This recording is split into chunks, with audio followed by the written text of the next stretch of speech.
Baik, Bismillahirrahmanirrahim. Assalamualaikum warahmatullahi wabarakatuh. Ya, selamat siang dan salam sehat untuk semuanya.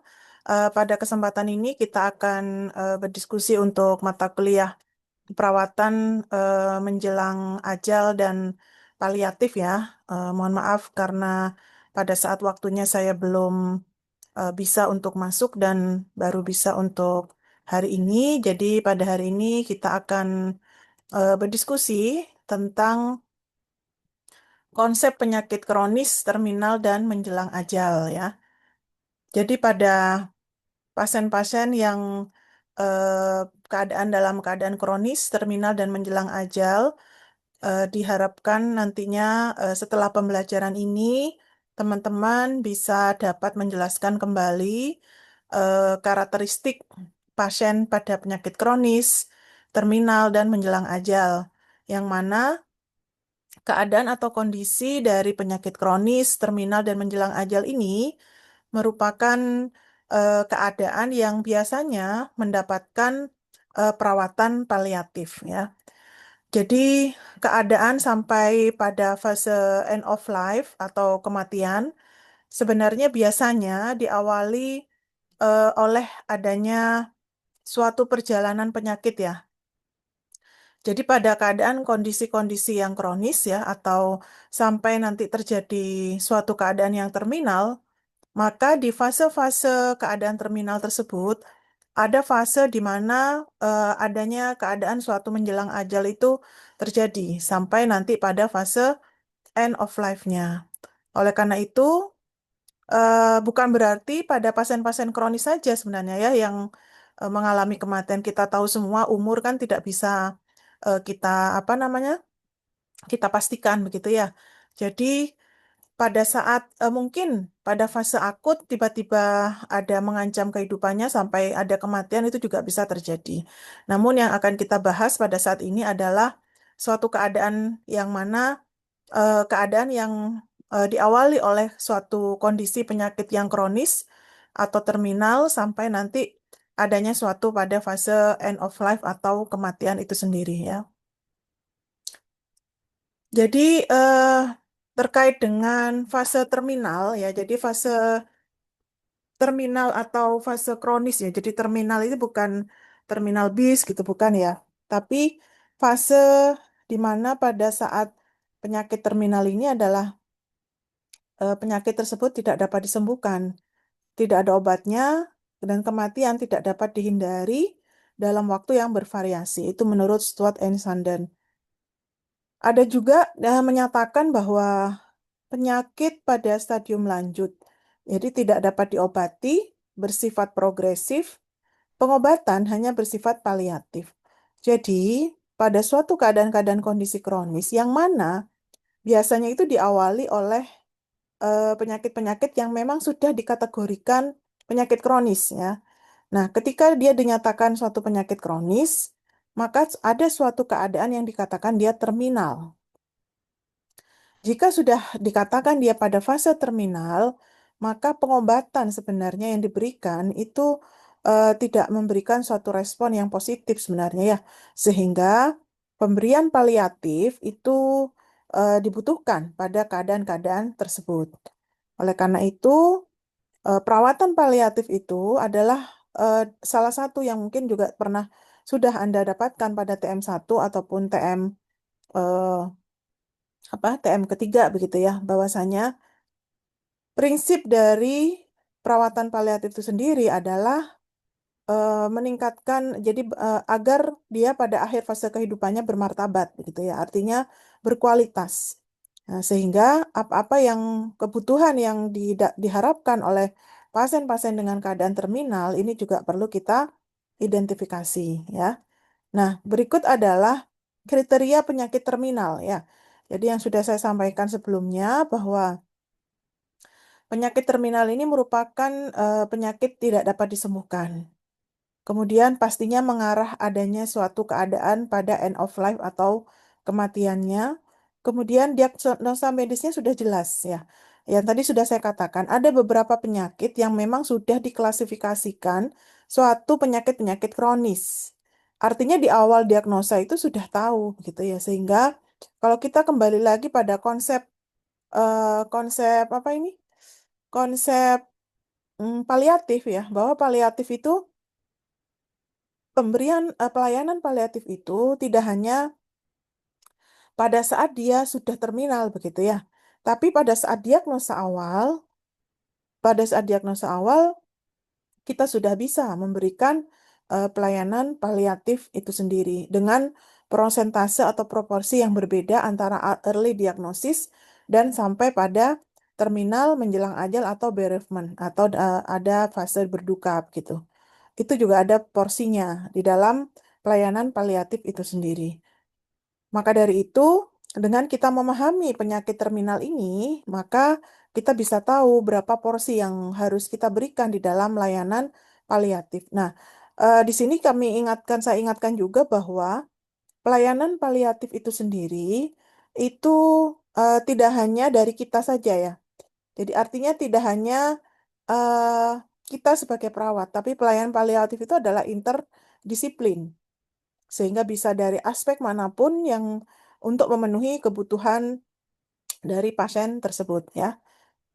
Kemudian tidak ada obat untuk menyembuhkan. Ya, kalau sudah terminal tidak ada obat untuk menyembuhkan. Biasanya obat diberikan ya untuk meningkatkan kualitas saja. Misalnya nyeri pun juga kadang kalau sudah terminal itu saking nyerinya ya, meskipun diberikan morfin pun juga tidak bisa mengatasi ya. Jadi diberikan mungkin beberapa komplementer komplementer untuk mengurangi. Jadi bukan untuk menghilangkan, mengurangi dari ada ketidaknyamanan tersebut ya. Biasanya penyakit terminal itu prognosisnya jelek dan bersifat progresif. Artinya terus-terus terjadi gitu ya. Artinya memburuknya itu semakin berjalan berjalan dengan cepat. Sehingga memang dikatakan bahwa penyakit terminal itu bersifat progresif. Nah, ini yang tadi saya sampaikan ya. Jadi teman-teman untuk penyakit kronis dan terminal pada suatu keadaan pasien-pasien dengan gagal jantung ya. Jadi ketika dia sudah tertangani untuk penata laksanaan gagal jantungnya, maka kemungkinan-kemungkinan pasien-pasien dengan gagal jantung itu mengalami fase pada keadaan terminal gitu ya. Yang diawali biasanya kan gagal jantung itu diawali misalnya bisa PJK dulu gitu ya sampai terjadi bisa sampai terjadi gagal jantung dan itu akan berjalan secara terus menerusnya sampai akhir terminal ataupun end of life dari pasien tersebut. Selain itu juga penyakit paru obstruksi menahun ya PPOK, PPOE, PPOM yang diawali PPOK, kemudian gagal hati, penyakit ginjal kronis dan gagal ginjal ini juga pada pasien-pasien hemodialisis gitu ya, akibat dari kegagalan pada ginjal itu juga merupakan sudah termasuk di dalam kategori pasien-pasien kronis dan terminal. Penyakit saraf ya dalam hal ini stroke, keganasan ya itu juga termasuk di dalam penyakit terminal dan juga HIV/AIDS ya. Jadi HIV/AIDS ini juga merupakan suatu keadaan kronis dan mengarah pada keadaan kondisi yang terminal ya.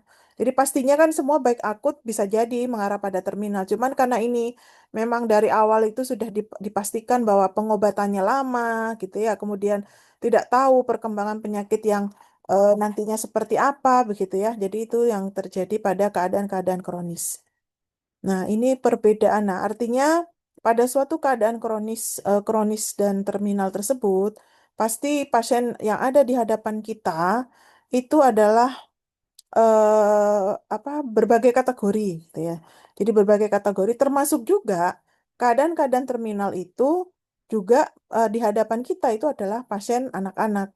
Sehingga kita harus bisa mengartikan kematian yang dipersepsikan oleh anak-anak itu sendiri ya.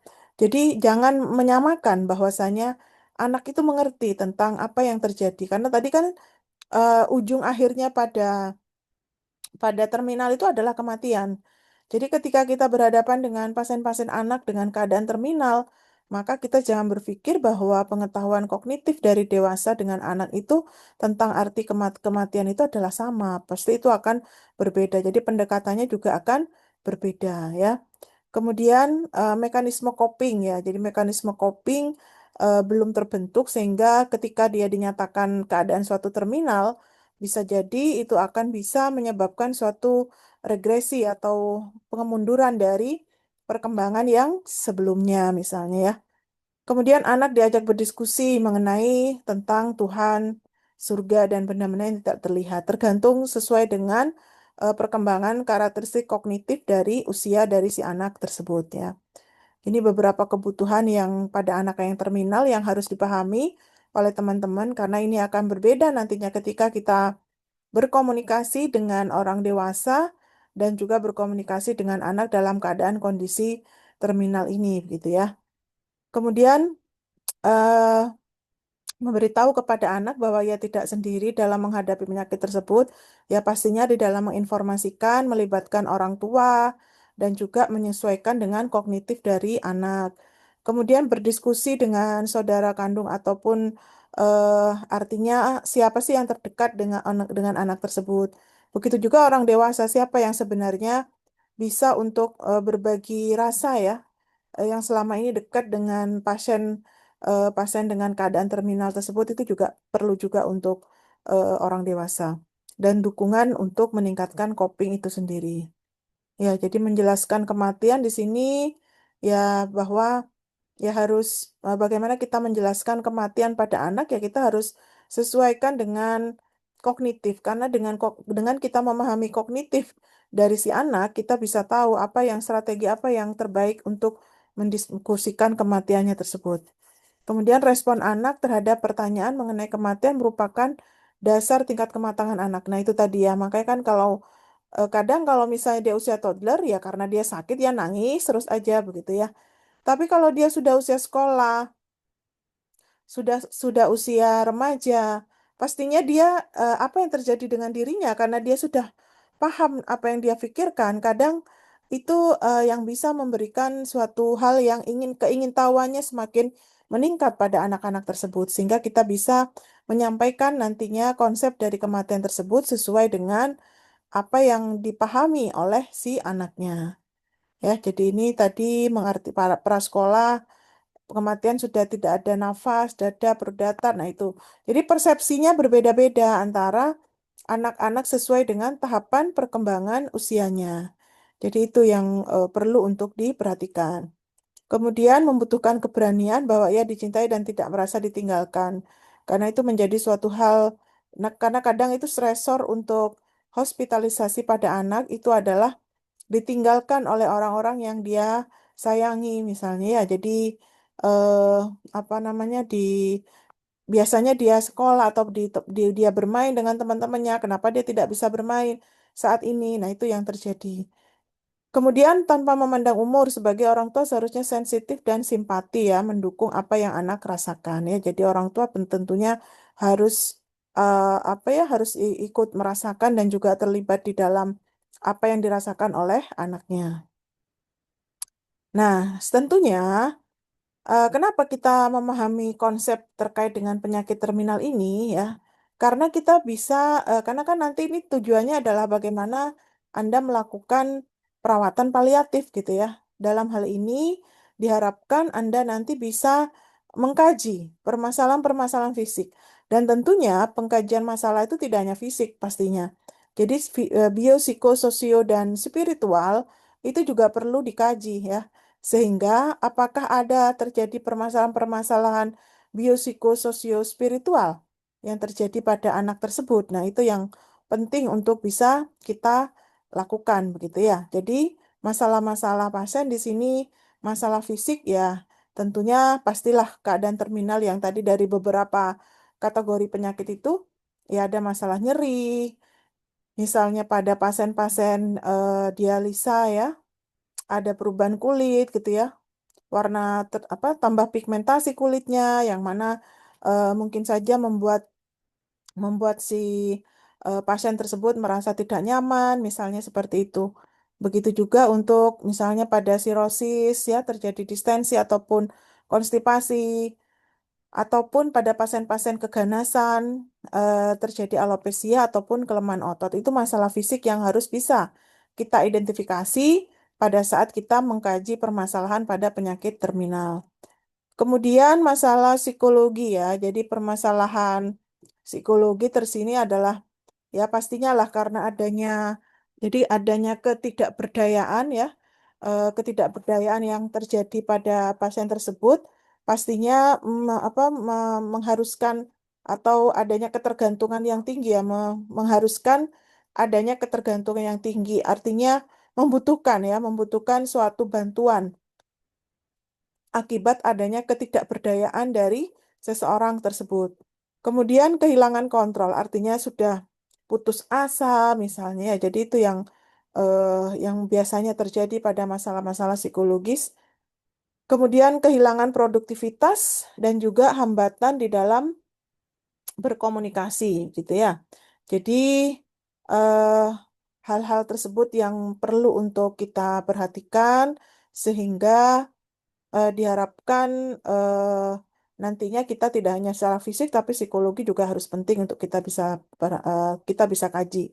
Masalah sosial ini juga sering ya karena dia misalnya dirawat lama gitu ya. Kemudian pada saat mungkin sebelum sakit dalam keadaan yang kondisi kronis ini mungkin pada saat sebelumnya dia aktif di di masyarakat misalnya di pengajian ataupun dimanapun gitu ya yang biasanya berkumpul dengan teman-temannya misalnya akhirnya ketika sakit ini bisa jadi masalah sosial itu akan muncul ya karena dia merasa malu mungkin ya atau dia merasa kok saya tidak ada yang menjenguk ataupun dia merasa kok saya dijauhkan gitu itu yang biasanya terjadi pada masalah-masalah pasien dengan keadaan kronis. Kemudian masalah spiritual. Kadang dia menyalahkan diri sendiri, akhirnya dia tidak melakukan ibadah, begitu ya. Kalau tidak ada orang yang mendekati atau tidak ada orang yang memberikan pencerahan, bisa jadi dia akan kehilangan harapan ya. Jadi putus asa untuk tidak melakukan ibadah. Wong saya melakukan ibadah juga kayak gini, misalnya. Kadang itu bisa saja terjadi sampai dia mau bunuh diri, misalnya. Itu adalah suatu masalah yang terjadi karena spiritualnya ya. Jadi adanya permasalahan spiritual yang eh, tidak dapat ditanggapi dengan baik oleh si pasien dengan keadaan kronis ataupun terminal tersebut. Kemudian selanjutnya adalah kehilangan ya. Jadi pastinya ini yang harus disiapkan ya. Jadi konsep terminal kemudian eh, kronis gitu ya sampai menjelang ajal. Keadaan inilah ya, jadi kehilangan ataupun bereavement atau berduka itu biasanya akan muncul ya. Kehilangan yang seperti apa ya? Kehilangan itu baik itu kehilangan dari pasien itu sendiri ataupun dari anggota keluarga merasa kehilangan yang anggota keluarganya sakit ataupun yang pasien yang sakit itu juga merasa kehilangan terhadap aktivitas yang mungkin sebelumnya aktivitas yang sebelumnya dilakukan misalnya ya ternyata saat ini mungkin tidak bisa dia lakukan lagi gitu ya jadi secara definisi kehilangan ini adalah situasi ya situasi aktual maupun potensial yang dapat dialami individu ketika terpisah dengan sesuatu yang sebelumnya ada artinya yang sebelumnya dia bisa melakukan apapun tapi dengan keadaan penyakit kronis dia tidak bisa melakukan apapun berarti ada suatu kehilangan terhadap diri si pasien tersebut baik itu sebagian ataupun keseluruhan, atau terjadi perubahan dalam hidup sehingga terjadi perasaan kehilangan kendali. Jadi itu yang perlu untuk kita secara definisi ya bahwa pastilah orang itu keluarganya pun juga ketika ada yang sakit kronis ya pastinya ada kehilangan, mungkin bisa saja kehilangan pekerjaan ya sebagai dampak dari adanya mungkin dia ngerawat terus gitu ya, akhirnya karena sering tidak masuk, akhirnya di resign atau dikeluarkan. Misalnya bisa saja seperti itu. Nah, ini bentuk-bentuk kehilangan. Kalau tadi secara definisi, kalau ini kehilangan yang nyata ya. Jadi kehilangan orang atau objek yang tidak lagi dirasakan atau dilihat atau diraba. Artinya dari objek yang ada di dalam tubuhnya, misalnya kehilangan. Jadi kelihatan, kalau nyata itu kelihatan. Oh, dia habis kecelakaan, dia sakit karena terus sakit sampai saat ini ininya diamputasi misalnya. Itu ada salah satu hal, salah satunya adalah bentuk dari kehilangan yang nyata. Kemudian kehilangan yang dirasakan atau perceived loss. Jadi kehilangan yang sifatnya untuk menurut orang yang mengalami kedukaan. Jadi secara fisik tidak ada suatu permasalahan kehilangan, tapi ada suatu rasa yang apa namanya, rasa yang hilang menurut mereka ya. Misalnya tidak percaya diri atau malu, misalnya karena eh, tubuhnya apa, misalnya rambutnya sudah rontok, misalnya ya. Jadi itu kehilangan atau kehilangan yang dirasakan. Padahal mungkin saja orang lain nggak masalah dengan keadaan tersebut gitu, tapi dia merasa kok berubah dari diri saya, misalnya ya. Jadi itu yang penting ya. Nah, kemudian tingkat untuk kesadaran dari pasien dan keluarga terhadap kematian di situ. Kalau tadi ini kehilangan dan selanjutnya adalah dari kehilangan tersebut pasti ada suatu keadaan yang eh, apa end of life tadi ya. End of life itu akan pasti terjadi. Maka di situ perlu kita lihat apakah kematian itu dipahami ya atau dimengerti oleh si pasien ataupun keluarga, ataukah kematian itu disadari ya, disadari oleh pasien dan juga keluarganya. Kemudian atau dia sadar akan keadaan dan terbuka. Artinya kalau yang kedua itu bedanya dia sadar tapi tidak mau menyampaikan gitu pada orang karena menurut dia dia akan misalnya bisa akan berusaha ataupun melakukan suatu aktivitas yang lainnya ya. Jadi itu beberapa tingkatan dari bagaimana pasien itu menganggap kematian itu sendiri ya. Nah, ini tadi untuk melanjutkan di jenis-jenis kehilangan. Ya, kehilangan objek eksternal, kehilangan hidup tadi ya. Nah, tentunya dari kehilangan yang dirasakan, entah kehilangan secara fisik ataupun secara psikososial ataupun spiritual ya, tapi pastinya kehilangan tersebut akan berdampak ya. Jadi akan berdampak pada pada anak-anaknya juga. Kalau misal dampak kehilangan itu kalau pada anak-anak itu biasanya ada regresi tadi ya. Jadi ketika dia harus masuk ke rumah sakit, maka dia tidak bisa bermain lari-lari lagi, maka dia bisa jadi terjadi suatu regresi ya. Sehingga dia kesepian ataupun ketakutan tersebut. Kemudian remaja atau dewasa muda, dampak dari kehilangan yang biasanya dirasakan yaitu adanya disintegrasi ya. Jadi disintegrasi di dalam keluarga ya sehingga adanya suatu perubahan peran di dalam keluarga tersebut akhirnya juga berdampak pada komunikasi di dalam keluarga itu sendiri.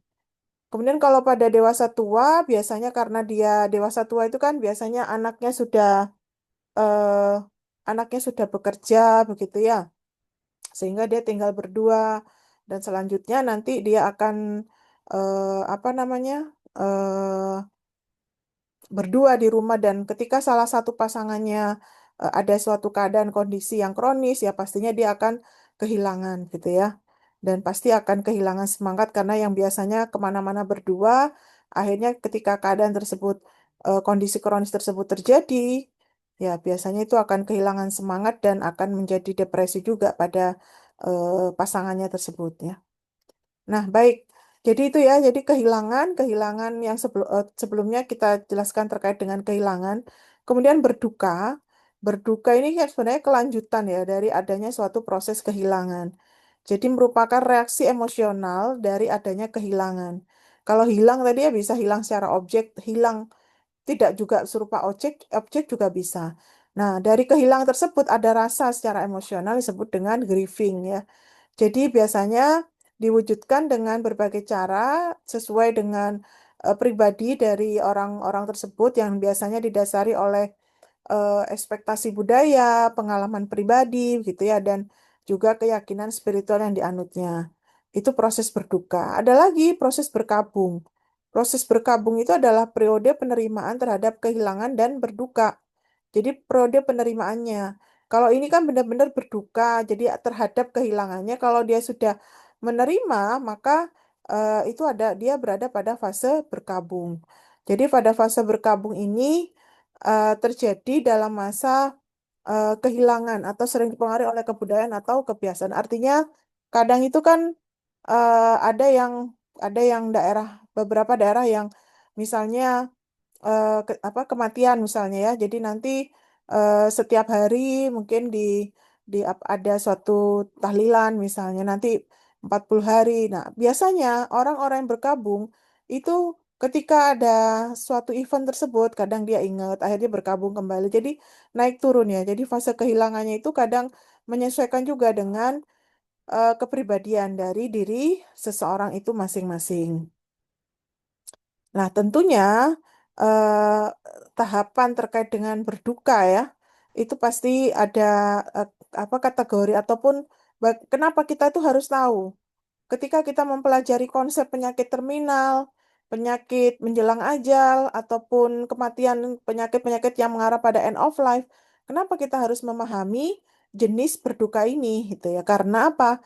Karena kita harus bisa mengidentifikasi, ya, mengidentifikasi pada saat kita pengkajian, kita harus tahu sebenarnya orang ini fase berdukanya pada klasifikasi jenis berduka yang seperti apa agar kita nanti bisa untuk melakukan pendekatan sesuai dengan karakteristik yang ada tersebut ya.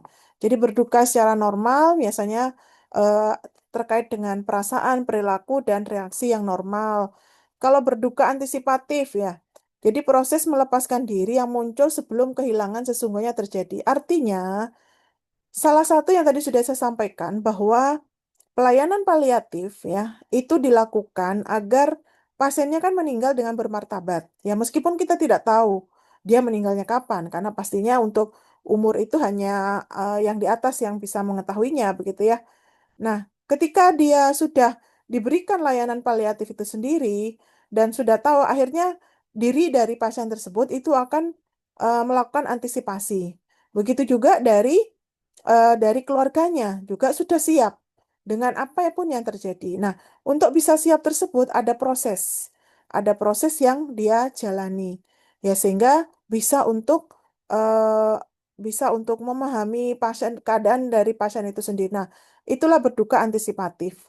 Tapi kalau berduka yang rumit, itu terjadi karena mungkin faktor-faktor yang banyak yang bisa mempengaruhi kenapa ketika keluarga tersebut mengalami suatu proses berduka kadang sulit maju ke tahapan berikutnya. Artinya berkabungnya itu tidak kunjung berakhir. Berkabung tadi apa?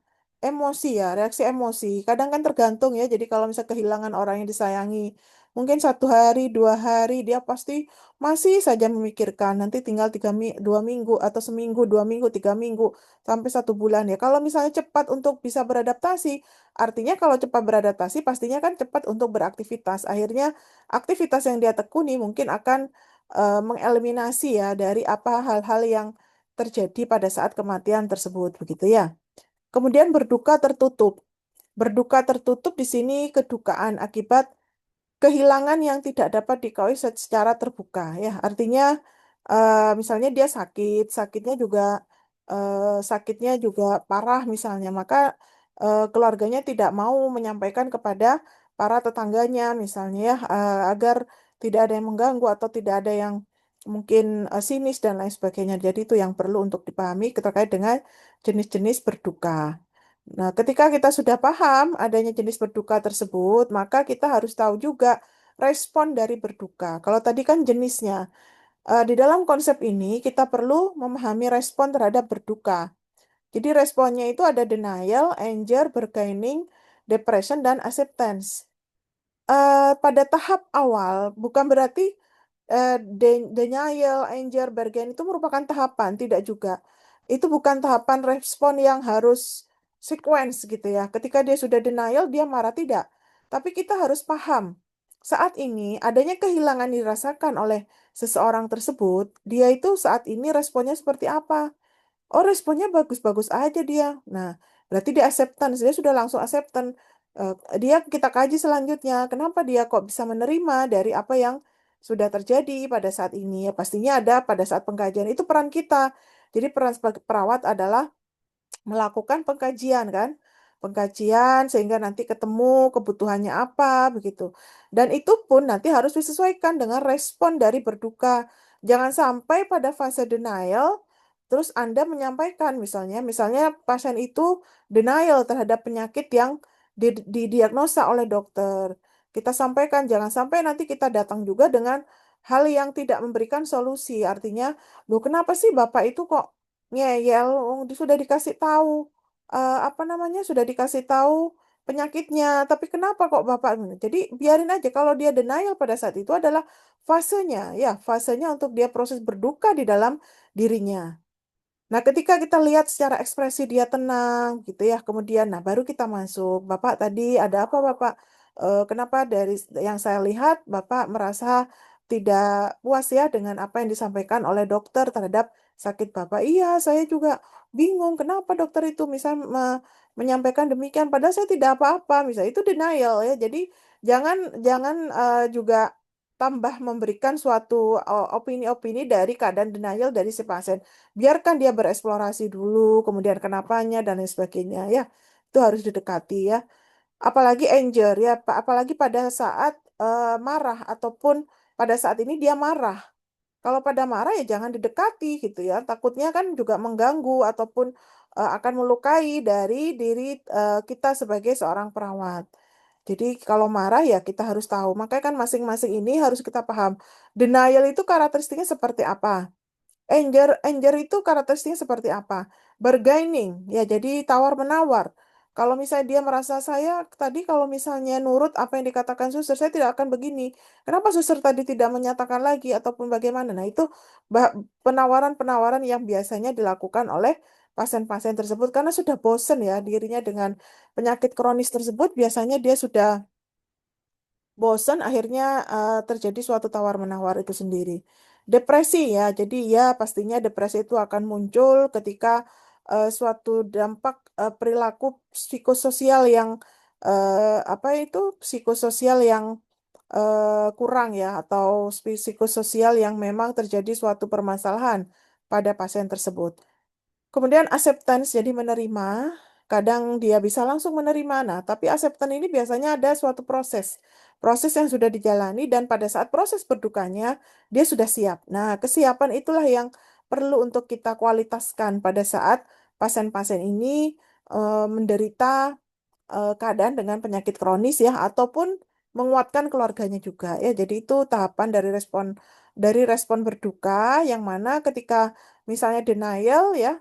Jadi ini tadi tidak selamanya berurutan secara bertahap. Jadi bukan bukan awalnya itu bukan denial dulu ataupun simptom dulu ataupun apa namanya denial kemudian bergaining atau acceptance. Nah, pokoknya intinya tidak berurutan. Tergantung pada saat kita mengkaji dia karakteristiknya tuh sesuai dengan karakteristik respon berduka yang apa ya. Nah, karena nanti juga akan menyesuaikan tahapan-tahapan untuk melakukan tindakan ya. Jadi tindakan untuk mengkaji sejauh mana pasien ini mengalami respon untuk berduka ya. Jadi di sini perlu perhatian perawat secara penuh dan cermat. Ini yang tadi saya sampaikan. Jadi kalau denial ya pastinya pertama yang kita perlu sampaikan adalah klien tidak siap menerima keadaan yang terjadi. Artinya dari definisi denial itu kan dia tidak siap. Mungkin ada shock, tidak percaya atau mengerti. Maka kita harus melihat juga apa sih biasanya kalau pasien-pasien pada fase penolakan ini, kira-kira apa saja permasalahan-permasalahan atau kata-kata yang permasalahan ataupun perilaku ya yang muncul pada pasien tersebut ya. Ya biasanya sih berlangsung beberapa menit hingga beberapa tahun. Ya tergantung juga dari kepribadian ataupun pekerjaan dia ataupun yang lain sebagainya ya. Nah, kemudian marah. Marah tadi menolak untuk kehilangan ya. Jadi kemarahan yang timbul diproyeksikan kepada orang lain atau dirinya sendiri. Artinya jangan sampai nanti misalnya dia saking stresnya kemudian dia marah-marah misalnya kenapa sih penyakit saya ini harus ada di saya misalnya. Jadi itu perlu untuk kita apa kita biarkan dulu dia bagaimana bagaimana dia mengungkapkan apa yang dia rasakan ya. Jadi itu untuk ya pastilah karena setiap individu itu menolak untuk adanya kehilangan itu sendiri. Nah, perilakunya yang harus kita waspadai. Biasanya dia berperilaku agresif ya karena meluapkan apa yang terjadi dengan dirinya kadang. Kadang juga bisa menyerang orang lain, berbicara kasar dan juga menolak pengobatan ya. Jadi itu beberapa perilaku yang biasanya akan muncul. Menuduh dokter atau perawat tidak kompeten. Jadi padahal selama ini misalnya karena kan dia sudah kronis ya. Kalau sudah kronis pastinya dari tim medisnya, tim nurse-nya itu pasti untuk sudah melakukan suatu suatu perawatan yang diberikan kepada pasien tersebut. Respon fisik ini yang juga perlu ya, yang perlu untuk kita perhatikan. Respon fisiknya itu ada di muka merah, gelisah, tangan menggepal, denyut nadi cepat, susah tidur misalnya ya. Jadi itu yang penting untuk kita perhatikan. Nah, ini pada tahapan bargaining. Pada tahap bargaining di sini adanya penundaan kesadaran atas kenyataan yang terjadi dengan kehilangan. Jadi berupaya melakukan tawar-menawar dengan memohon kemurahan Tuhan. Ya, artinya pada saat dia memahami dia saat ini sakit ya, di situ pasti dia ada tidak percaya terhadap apa yang terjadi. Kalau saya tidak makan, kalau saya makanan sehat, maka mungkin saya tidak akan begini ya pasti. Dan pastinya kalau kita datang dengan memberikan intervensi pada suatu keadaan yang tawar-menawar, kita juga perlu mempersiapkan pilihan-pilihan tindakan yang bisa dilakukan oleh si pasien tersebut ya. Ini fase depresi, saya rasa Anda memahami karakteristik pada fase depresi itu sendiri ya. Jadi itu penting untuk bisa kita perhatikan. Gejala fisiknya biasanya menolak makan, letih, atau susah tidur, atau libido turun gitu ya. Jadi itu yang biasanya harus kita waspadai sehingga depresi ini tidak akan muncul pada pasien-pasien dengan penyakit kronis, terminal, dan menjelang ajal. Ini untuk penerimaan ya. Jadi penerimaan dari bagaimana tahapan penerimaan dari respon berduka yang terjadi pada pasien dan keluarga ya. Jadi di sini reorganisasi perasaan kehilangannya, kemudian pikiran tentang objek yang hilang akan mulai berkurang atau hilang beralih pada objek yang baru. Artinya dia sudah punya coping ya. Jadi punya coping untuk ya udahlah, kalau saya sakit ya saya bisa melakukan aktivitas apapun sesuai dengan kemampuan saya. Jadi itu orang yang acceptance itu yang cepat itu adalah hal yang bagus. Karena apa? Dia tidak stres ya. Dia dia itu memanfaatkan apa yang terjadi pada dirinya dan juga dia bisa untuk mengembangkan kemampuan sesuai dengan kemampuan yang dia miliki ya. Jadi karena apa? Karena orang yang acceptance itu pastinya dia menerima kehilangannya. Dia jauh ke depan berpikir, oh saya harus begini, harus begini, harus begini. Artinya kalau dia tidak stres, pastilah hormon-hormon endorfin itu juga akan meningkat ya, sehingga terjadi ketenangan ya. Kalau terjadi ketenangan, tidak akan meningkat sel-sel kortisol tersebut. Ya, jadi itu yang perlu untuk dipahami. Kemudian apabila dapat mulai tahap ini dan menerima dengan perasaan damai, maka itu tuntas. Artinya, makanya tadi kan pada Kubler-Ross itu tidak ada tidak siapa yang dulu tahapan yang duluan itu apa. Nah, itu tidak seperti itu begitu ya. Jadi kalau dia cepat untuk mengalami hal tersebut, mengalami akseptan, maka dia akan tuntas. Kalau dia gagal ya pastinya kegagalan masuk ke tahap penerimaan dan pengaruhi mengatasi perasaan kehilangan selanjutnya. Nah, ini aspek kehilangan berduka yang perlu kita pahami ketika kita melakukan pengkajian. Mungkin ada faktor genetik, misalnya seperti keganasan, ya kita harus mengkaji genogramnya untuk bisa memastikan. Jangan sampai nanti seterus-terusnya di dalam keluarga tersebut mungkin ada fase-fase kehilangan akibat turunan dari faktor genetik itu sendiri. Kemudian kesehatan fisik ya. Tidak hanya fisik sebenarnya, kesehatan mental. Kemudian apakah background faktor yang sebelumnya dia merasa kehilangan di masa yang lalu, atau sejauh mana kepribadian dari pasien tersebut. Artinya kepribadian itu nanti bisa kita memastikan bahwa nanti itu seperti apa begitu ya. Jadi itu yang penting untuk bisa kita ketahui dari kepribadian seorang tersebut. Kemudian adanya stresor dari perasaan kehilangan ya. Jadi kalau ini diagnosa keperawatannya yang biasanya muncul pada pasien-pasien dengan keadaan kehilangan atau berduka ya. Rencananya ini bisa kita lihat bahwasannya pada saat kita memberikan perencanaan ya pastinya meningkatkan hubungan yang saling percaya. Ya munculkanlah trust ya. Jadi munculkanlah trust yang penting untuk memulai suatu keadaan komunikasi ya. Pastinya misalnya kita mendengarkan apa sih keluhan dari pasien, kemudian memberikan dorongan sehingga pasiennya mau mengungkapkan kan agak sulit kalau pasien-pasien kronis kalau kita tidak trust ya, kita tidak trust, kadang itu sulit untuk pasien itu apa sih yang diinginkan, apa sih yang dibutuhkan oleh si pasien itu sendiri. Jadi itu yang penting ya. Kemudian menjawab pertanyaan pada pasien secara langsung jika sesuai dengan apa yang dia ingin tanyakan begitu. Kemudian menunjukkan sikap menerima dan empati. Mengenali faktor-faktor yang menghambat, mengurangi atau menghilangkan faktor penghambat, memberikan dukungan terhadap respon kehilangan, meningkatkan rasa kebersamaan antar anggota keluarga, dan menentukan tahap keberadaan pasien. Ya, jadi itu yang rencana-rencana yang bisa kita gunakan, kita lakukan pada saat adanya permasalahan, misalnya berduka antisipatif. Berarti kita perlu mengetahui apa sebenarnya kalau nanti itu dilakukan suatu proses bagaimana sampai pada dia eh, pada end of life-nya, ya keluarga itu maunya seperti apa. Misalnya kita harus merencanakan hal tersebut ya agar keluarga bisa paham tugas keluarga saat ini untuk menyembuhkan ataupun memberikan kesehatan kepada anggota keluarga yang lain itu juga sangat dibutuhkan ya. Kalau ini tadi yang secara umum bahwa hal-hal apa saja yang perlu kita dekati secara umum, namun secara khusus kita melakukan pendekatannya sesuai dengan tahapan dari Kubler-Ross tadi ya. Apakah tahapannya denial ya?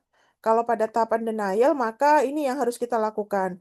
Berikan kesempatan untuk mengungkapkan perasaan, menunjukkan sikap menerima dengan ikhlas ya. Jadi jangan Bapak itu kok ini sih dari tadi kok nggak jelas-jelas apa yang sudah disampaikan. Apa sih Pak yang nggak jelas? Nah, jangan ya karena dia berada pada fase menolak. Kalau ada orang yang mengganggu dengan apa yang dia rasakan, dia rasakan saat ini, pasti juga dia terus-terusan menolak. Akhirnya juga berdampak pada tadi ketenangan dia di dalam menghadapi fase penyakit kronis itu sendiri. Kemudian memberikan jawaban yang jujur ya terhadap pertanyaan tentang sakit ataupun pengobatannya. Tahap marah ya, marah mengizinkan mendorong mengungkapkan rasa marah tanpa melawan ya, kemudian menjelaskan kepada keluarga bahwa kemarahan pasien sebenarnya tidak. Kadang itu karena pasiennya muring-muring ya atau marah-marah terus akhirnya juga yang apa si penunggunya ataupun orang tua ataupun siapanya udahlah kalau marah-marah saya tinggal aja misalnya ya. Jadi kadang kan apa? Karena sudah capeknya, sama-sama sudah capek kan ini sudah penyakit kronis ya. Jadi kronis itu datang keluar masuk lagi gitu ya. Jadi itu yang terjadi pada pasien-pasien kronis ya. Bisa jadi membiarkan pasiennya menangis ya. Artinya mungkin saja apa yang dia sudah tekuni ataupun yang sudah dia lalui pada saat ini memberikan suatu pembelajaran bagi dirinya. Misalnya bisa jadi itu di tahap marah ya, maksudnya marah pada akhir-akhir fasenya. Kemudian mendorong pasien untuk membicarakan kemarahannya. Tapi jangan sampai pada saat dia marah. Ya, artinya pada saat dia sudah tenang, baru kita tanya, sebenarnya tadi apa sih yang kamu rasakan misalnya? Kenapa kamu kok marahnya sehebat itu? Mungkin ibu perlu tahu, ataupun bisalah diskusi yuk sama ibu misalnya. Jadi itu yang penting untuk kita perhatikan. Kemudian tahap bergaining tadi, apa yang kita lakukan ya pastinya mendengarkan ungkapan dengan penuh perhatian. Kemudian mendorong pasien untuk membicarakan rasa takut atau rasa bersalahnya. Misalnya kalau mengungkapkan, seandainya saya tidak seperti ini ya, penyakit ini tidak akan ke saya misalnya ya. Jadi itu yang biasanya yang perlu untuk kita pastikan dengan membahas bersama mengenai penyebab rasa bersalah dan rasa takutnya. Artinya kalau orang-orang yang eh, apa tadi untuk bergaining itu mengungkapkan ya, artinya jika iya maka saya tidak begitu gitu ya. Itu juga harus diorientasikan. Hal ini sudah terjadi misalnya. Itu yang penting untuk kita perhatikan. Pada tahap depresi ya, jadi membantu mengidentifikasi rasa bersalahnya, mengamati perilakunya, mencegah tindakan bunuh diri ini yang terpenting yang biasanya muncul pada pasien-pasien dengan suatu keadaan kronis dan juga keadaan yang paliatif ya. Kemudian membantu pasien mengurangi rasa bersalah dengan menghargai perasaan. Kenapa sih saya harus, misalnya pasiennya menyampaikan, kenapa saya harus, saya harus mengganggu ataupun memberatkan keluarga saya. Ya, kita perlu sampaikan ya, bahwa semuanya itu mengharapkan Bapak bisa sembuh kembali. Oleh karena itu, apa yang Bapak harus lakukan, dan kalau itu tidak paham, silahkan bisa menanyakan, misalnya itu yang penting untuk kita perhatikan. Kemudian membantu pasien menemukan dukungan yang positif dengan mengaitkan dugaan kenyataannya. Artinya tadi kalau kalau begini ya, sekarang kalau misalnya Bapak Bapak misalnya bisa baca Al-Qur'an, kira-kira apa yang Bapak bisa temukan di dalam Al-Quran. Jadi intinya dia bisa mempunyai suatu aktivitas yang lain untuk mengalihkan rasa depresinya ya. Tapi harusnya nungguin ya. Jadi kalau pasien-pasien depresi itu juga harus perlu ada yang nungguin ya. Kemudian memberikan kesempatan menangis ya. Kesempatan apa? Mengungkapkan, mengeksplorasi perasaannya itu juga sangat penting. Kemudian membahas pikiran negatif yang selalu timbul. Kadang itu karena sumpek gitu ya, akhirnya pikiran-pikiran negatif itu akan muncul. Nah, ini tahapan acceptance yang harus perlu dan yang tidak bisa dihindari, membantu keluarga mengunjungi pasien, membantu keluarga berbagi rasa, membahas rencana, memberikan informasi. Jadi artinya acceptance itu kita dukung dengan wellness-nya, kesejahteraan dari pasien itu apa sih yang merasa dia sudah bagus ya kita perlu untuk bisa memberikan yang berbeda ataupun apa yang harus kita perlu lakukan ya untuk bisa meningkatkan tahap acceptance-nya tersebut ya. Jadi itu beberapa hal dari tahapan-tahapan respon dari berduka ya. Setelah respon berduka pada saat tadi tahapan menjelang ajal, artinya respon berduka kan terjadi akibat situasi yang terjadi baik itu secara emosional atau fisik. Tapi pada saat menjelang ajal, Anda sebagai seorang nurse pastinya nanti akan menemui ya pasien-pasien yang sedang mengalami sekarat atau kematian. Ya, jadi pada saat mengalami sekarat itu apa sih yang harus dilakukan? Jadi jangan jangan nanti oh bukan pekerjaan saya, itu pekerjaannya ustadz atau bagaimana gitu ya. Jadi tetap misalnya memberikan kalau Islam dibantu dengan doa-doa misalnya ya. Jadi sekarat itu merupakan kondisi yang sedang menghadapi kematian dan yang memiliki berbagai hal dan harapan untuk meninggal ya, harapan tertentu. Artinya kita bisa mendekati. Kalau kita tahu sekarat itu yang seperti apa ya, kalau misalnya dia masih bisa diajak berbicara sebelum sebelum sekarat itu muncul, maka kita perlu untuk memberikan pendekatan kepada pasiennya tersebut. Apa sih yang dirasakan saat ini? Apa yang sekiranya ibu ingin butuhkan untuk di akhir-akhir ini misalnya ya. Jadi kita siapkan. Jadi dengan paliatif biasanya kita menyiapkan tersebut. Makanya dengan di awal itu untuk apa untuk konsep ini perlu untuk dipahami ya. Sekarat tadi kondisinya kalau kematian ini sudah terhentinya pernafasan, artinya sudah berhentilah semua aktivitas yang ada di tubuh pasien itu sendiri ya. Oke, nah ini beberapa perubahan tubuh yang perlu eh, teman-teman nanti bisa pahami ya, sehingga itu bisa lanjut apa sih yang harus dilakukan ketika kita menemukan perubahan tubuh setelah kematian ini ya. Jadi ada algor mortis ya, kemudian suhu tubuhnya perlahan-lahan turun, kemudian rigor mortis ya, kemudian livor mortis, sel darah mengalami hemolisis ya, artinya kalau lebam mayat ini ya. Jadi biasanya kan kadang ya biru-biru gitu ya. Kalau Anda pernah melihat. Kemudian pembekuan darah dan juga ada putrefaction. Jadi pembusukan dan autolisis. Terjadi pembusukan ya jika tidak diberikan formalin. Tapi kalau sudah diberikan formalin, maka itu utuh. Ya, jadi untuk organ-organnya utuh ya. Sehingga sebagai apa yang tadi sudah saya sampaikan di awal, bahwasanya upaya perawat di dalam tahapan kematian pada pasien-pasien menjelang ajal dan paliatif, itu tentunya yang pertama mengenali dan memenuhi kebutuhan klien. Sehingga dengan mulai dari kita pengkajian, kita bisa tahu ya kebutuhan klien ini apa. Ya, sehingga kita bisa memenuhi apa yang dia inginkan. Ya, sehingga di situ bisa mendorong dan memberikan kesempatan untuk dia berbicara. Apa sih yang diinginkan? Karena ini kan sudah end of life-nya, tapi kita tidak tahu kapan umurnya dia kan kita tidak tahu, tapi kita bisa tahu apa sih yang dia rasakan, apa sih yang dia inginkan misalnya. Itu juga perlu untuk disampaikan, ya ditanyakan, dieksplorasi. Kemudian mendorong untuk mengungkapkan emosinya secara bebas ya. Jadi itu yang penting untuk kita perhatikan dan selalu membantu klien dan menghormati perilaku. Artinya kalau dia marah-marah ya jangan dimarahi. Artinya jangan sampai marah juga gitu ya. Kita harus empati ya. Jadi apa yang terjadi dengan diri pasien tersebut kita juga harus perlu empati ya tentang keadaan dari apa yang pengkajian yang sudah kita dapatkan tersebut.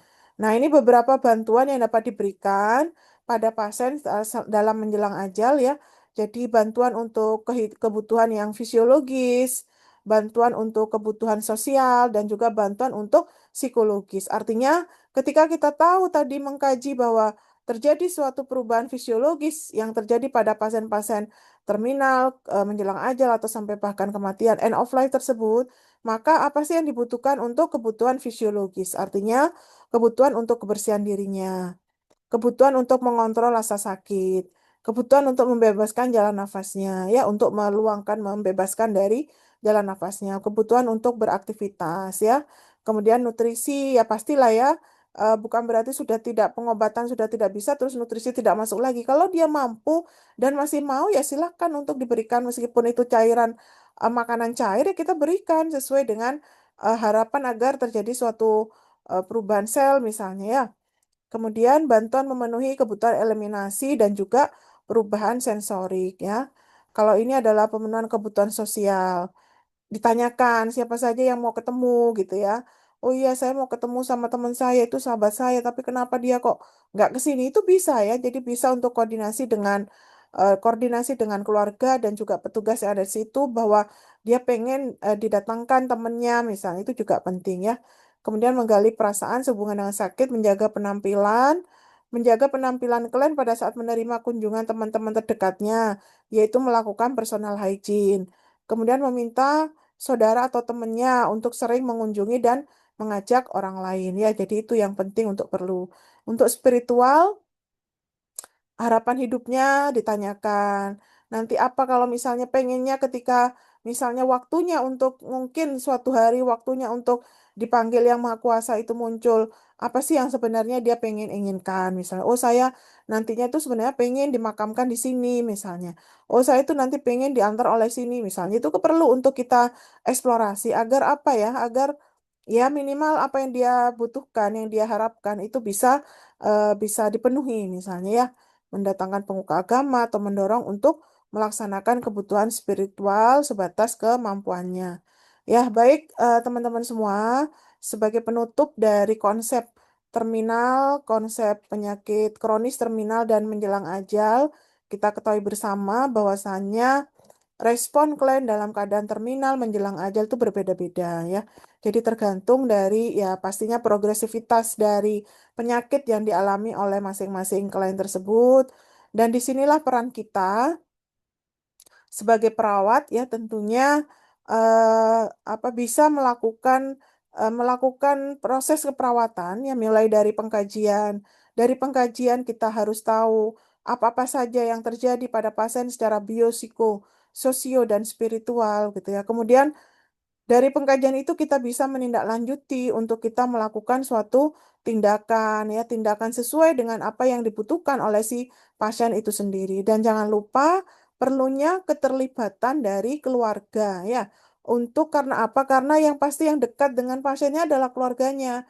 Kita memberikan support ya, memberikan dukungan agar keluarga itu mampu untuk bisa melakukan perawatan dan keluarga itu tidak juga ada rasa yang bersalah misalnya dalam selama merawat, dan kalau itu komunikasinya bagus maka nanti juga optimal ya. Jadi perawatan yang diberikan kepada pasien dengan apa namanya pasien dengan keadaan terminal ini bisa dapat optimal ya. Jadi itu yang mungkin perlu saya sampaikan di dalam pembelajaran pembelajaran menjelang ajal dan paliatif untuk pokok bahasan konsep terminal konsep terminal menjelang ajal dan juga pada penyakit kronis ya. Demikian mungkin yang bisa saya sampaikan. Saya tutup dulu materinya dan selanjutnya kita sambung dengan